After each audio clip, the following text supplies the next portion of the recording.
Welcome back to the 18 Sports Blitz. We head now to the NTL, where Troy has been on a roll for quite a while now. After a loss in week 1, the Trojans have won 7 straight games. The Sabres wrapping up development camp with 3-on-3 competition. Misplay what looks like nothing. Well, guess what? It gets turned into something with Isaiah Firestein. He's going to burn up the defense with a big run for Sayre. And Kenton quarterback Uriah Bailey, he's going to fake the handoff, and he's going to take off. And another great day of golf. Some high-scoring baseball games as well. Yeah. Fun to see. And that game in London, the baseball game, I heard Queen Elizabeth threw the first pitch out there. Really? No, I'm kidding. That would have been cool. You ready for the race this weekend? And guys, my first race weekend, I'm very excited for. First, it's Caleb Binford. He works like one of Tim Allen's Binford tools. He finds another big run. As we head to the soccer field, where the Haviland boys are having quite the season. The Rams are the top-ranked team in the state in Class B. We love him. He's our baby boy. Blake Driscoll is your typical 16-year-old boy. A student-athlete active in his community, Blake is always offering a helping hand. He is. He's a great kid. I think the biggest thing he's very caring. He cares about others. He helps others.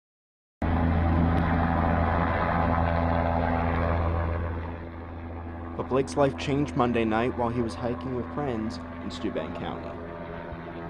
He slipped and he went to grab a tree and he fell a good distance. Blake was life flighted to Strong Memorial Hospital in Rochester. He was put into a medically induced coma and remained in critical condition. He had a collapsed lung. They were able to inflate it. That's doing good. The brain injury is the biggest thing. They had to actually go in and remove a piece to keep this so his brain can not be so pressured. Right now, the main thing is, and the main focus is the brain injury. So hopefully until the swelling goes down, we won't know more. You know, he's fighting the fight. He's not giving up. Blake, anybody that knows Blake on the soccer field, ball court, Blake's aggressive. He's a fighter. This is like a championship match, and he's battling.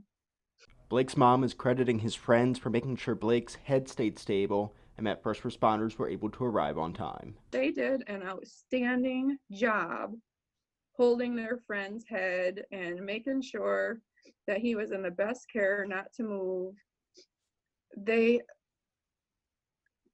I just love them for that. And as Blake continues to recover, his family knows this is not a sprint, but it's going to be a marathon.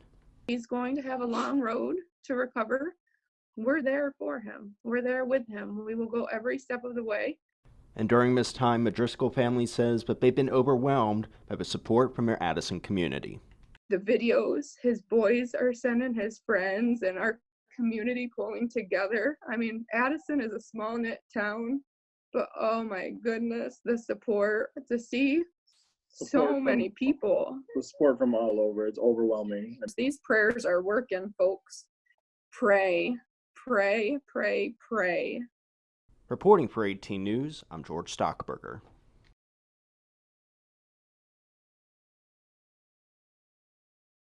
"50 years after Tommy Hilfiger opened his original location right here in Elmira, there will be a new generation of People's Place, a place built and meant for the people." This is what we call the new gateway to the new district, which is downtown Elmira. It may not look like much right now, but this is the future of downtown Elmira. I decided to try reopening a tradition of Elmira called People's Place. After months of planning and development, local artist Michael Houghton is bringing back People's Place 50 years after his friend Tommy Hilfiger launched his global brand right here in the Twin Tiers. It is a people's space called People's Place. The new People's Place will be in the old Street Bin building where Tommy's father used to be a jeweler. About here over to here, all glassed up. Couches right here, cement floor, tile floor, so it's like a sandwich of cement flooring. This will be Joe's Cafe. We're going to get some neon lights, get some nice little bar going. This will be all gallery space. All the way down. All the way down, floor to ceiling. So we want to try to show off people who have been kind of like, where do I set up? You know, give them their space. It'll help to have that nostalgia of what it was and where Tommy came from, but it's part of telling the story of our city and the people that live here. And Michael hopes People's Place will not only be a place for artists and community members to come together, but also the start of something new for Elmira. this is kind of like an open canvas to many businesses that can happen.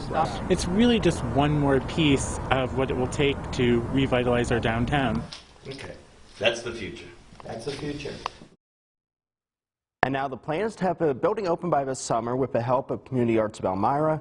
And for more on this story and our exclusive interview with Tommy Hilfiger from last fall, visit our website, mytwintiers.com. Live in the studio, George Stockburger, 18 News.